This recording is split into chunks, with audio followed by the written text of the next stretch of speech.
I 7 drappi collocati sulla facciata della Basilica di San Pietro mostrano al mondo di oggi la via luminosa della santità, conquistata con il sì a Dio, con il rischio di lasciare tutto per seguirlo, con un cuore libero che ama il Signore, un cuore gioioso di cui oggi, spiega Papa Francesco nell'omelia della messa di canonizzazione dei 7 nuovi santi, c'è grande bisogno. Un cuore alleggerito di beni che libero ama il Signore diffonde sempre la gioia, quella gioia di cui oggi c'è il grande bisogno. Gesù oggi ci invita a ritornare alle sorgenti della gioia, che sono l'incontro con Lui, la scelta coraggiosa del rischiare per seguirlo, il gusto di lasciare qualcosa per abbracciare la sua via. I santi hanno percorso questo cammino.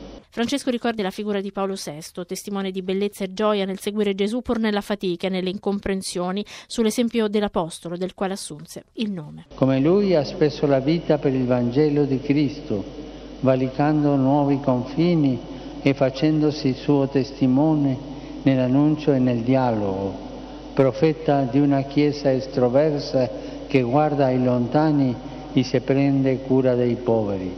Oggi ci esorta ancora, insieme al Concilio di cui è stato il sapiente timoniere, a vivere la nostra comune vocazione, la vocazione universale alla santità, non alle mezze misure, ma alla santità.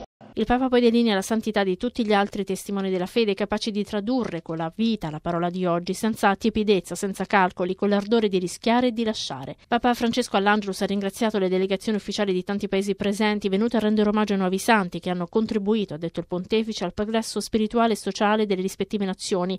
Tra di loro Sua Maestà, la Regina Sofia, il Presidente della Repubblica Italiana, i Presidenti del Cile, di El Salvador e di Panama. Infine un pensiero speciale all'Arcivescovo di Canterbury Rowan Williams e al gruppo delle Acli, molto legato a Paolo VI.